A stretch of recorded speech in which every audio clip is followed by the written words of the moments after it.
আপনাদেরকে আমরা ২৪-এর গণ অভ্যুত্থান পরবর্তী সময়ে আমরা আগে অনেকে আছে না যে টাকলা মুরাদের কথা বলতো। মুরাদ তো আসলে বর্বর মুরাদ বলতে হয়, টাকলা বললেও তো তার একটু প্রমোটেড হয়। তো এরকম বর্বর মুরাদদেরকে দেখতাম যে বিভিন্ন সময় মিডিয়া ব্যক্তিত্ব থেকে শুরু করে বাকিদেরকে মিসইউজ করতো। তো আমরা ২৪-এর গণ অভ্যুত্থান পরবর্তী সময়ে মনে করছিলাম যে আমাদের যারা ২৪-এর গণ অভ্যুত্থানের শক্তি বলে আমরা বিবেচনা করি, তাদের যে এত চারিত্রিক স্খলন, এর তো বিরল ঘটনা।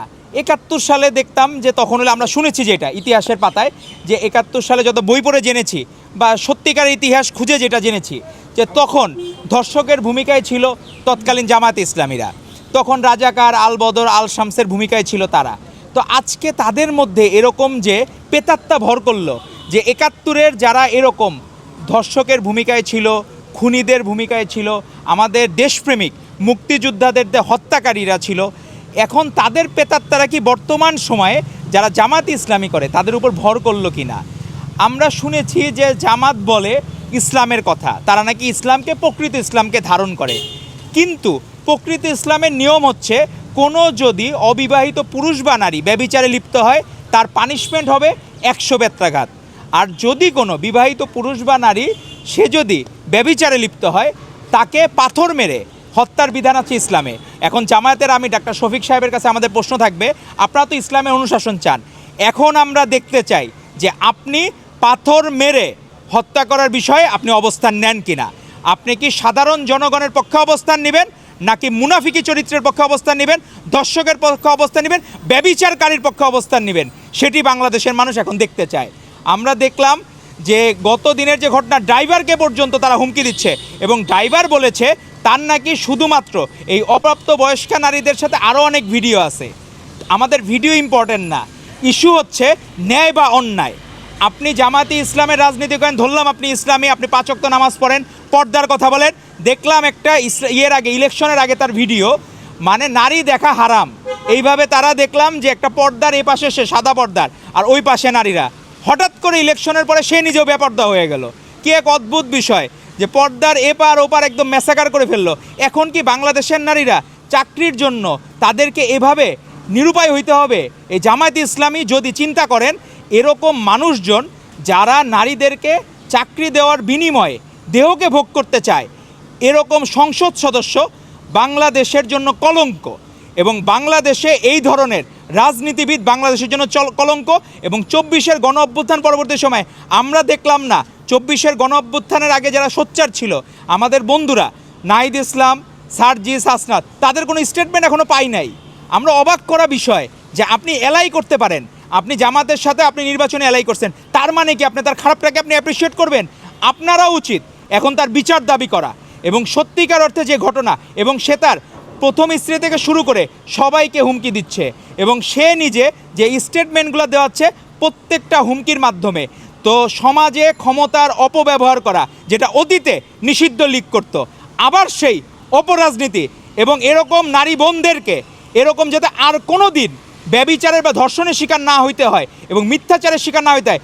একজন বলতে সে ধরা খাওয়ার পরে সে এখন কাজীকে পর্যন্ত কাজীও জানে না বিয়ে হয়েছে কোন জায়গায়। এখন তাদের তো আসলে স্বপ্নে তারা বিভিন্ন কিছু দেখে, এখন স্বপ্নে এরকম ওহিটই নাজিল হয়েছে কিনা আমাদের তো জানা নাই। তো আমরা অনুরোধ করব জামায়াতের আমিকে, আপনি কঠোর হবেন, এবং আপনি মাননীয় প্রধানমন্ত্রী অসম্ভব আন্তরিক, যেখানে আমাদের মাননীয় প্রধানমন্ত্রী নারীদেরকে সম্মানের সর্বোচ্চ স্তরে পদায়িত করেছেন, সেই জায়গায় আপনারা নারীদেরকে এখনও ভোগ্যপণ্য মনে করেন। তো আমরা কখনো বাংলাদেশের মানুষ ২৪-এর গণ অভ্যুত্থান পরবর্তী সময়ে এই ধরনের রাজনীতি দেখতে চায় না, অপরাজনীতি দেখতে চায় না, ক্ষমতার অপব্যবহার দেখতে চায় না। আপনি সুপারিশ করতে পারেন একজন নারীর বিষয়ে, কিন্তু তার দেহভোগ করার অধিকার আপনাকে কেউ দেয় নাই, এবং তার নিজের বাংলাদেশের কাছে ক্ষমা চাইতে হবে, এবং তার সংসদ সদস্য পদ থাকার কোনো নৈতিক অধিকার নাই।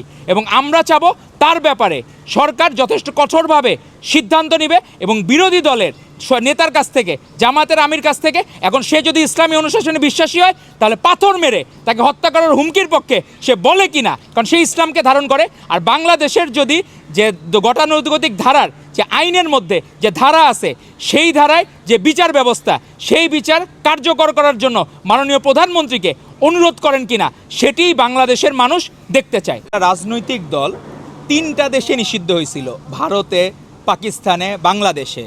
তো তো একটা রাজনৈতিক দল যদি এতবার নিষিদ্ধ হয় তার তো অনেক সমস্যা আছে। এখন সমস্যাগুলা বাংলাদেশের মানুষ জানতে পারতেছে। এখন আসে না অনেক সময় তারা কি হইতো যে আমাদের সাথে যখন এলাই ছিল তখন আসে না যে সঙ্গদোষে লোহাও বাসে। এখন আমাদের সাথে তখন যখন ছিল তারা ভালো ছিল, এখন যখন তারা হইলো কি ওপেন হয়ে গেছে, এখন ধরেন প্রধান বিরোধী দল হইছে, তখন হইলো অল্প পানির মাছ যখন একটু বেশি পানিতে যায় তখন নিজেও ধরাকে সরা জ্ঞান করে। তাদের মনের মধ্যে তারা এক সময় গুপ্ত ছিল, তারা নিষিদ্ধ আওয়ামী লীগের মধ্যে ছিল, তারা ছাত্রলীগের মধ্যে ছিল। এই যে আপনারা যে বলেন যে এখানে বাকিরা শিবিরের নেতারা, একটা নেতা সে গুম হওয়ার নাটক করছে আমাদের সরকারকে বেকায়দায় ফেলানোর জন্য। একজন মানুষও বলতে পারবে না যে এই সময় শুধুমাত্র বিরোধী মত হওয়ার কারণে সে হোস্টেলে সিটের বাইরে আছে বলতে পারবে না, সে কোনোভাবে অন্যায় জুলুম নির্যাতন শিকার বলতে পারবে না। সেই জায়গায় তারা যখন বিরোধী দল হয়ে হঠাৎ করে অল্প পানির মাছ বড় পানিতে নেমে গেছে, সে খেয়েই হারায় ফেলছে। সে মনে করছে একবার যেহেতু ক্ষমতা পাইছি আমার আর্থিকভাবে লাভবান হইতে হবে। তো জামাতের যারা এমপি তাদের সাইকোলজি হচ্ছে তারা চায় আর্থিকভাবে লাভবান হওয়ার জন্য, তারা চায় নারীদেরকে ভোগ করার জন্য, তারা চায় নিজেদের ক্ষমতা পুঞ্জীভূত করার জন্য। কিন্তু বাইরের লেবাসটা দেখাবে, তারা 5 ওয়াক্ত নামাজ পড়ে, তাদের ব্যাপারে কেউ যদি নেগেটিভ বলে তাকে তেড়ে আসে।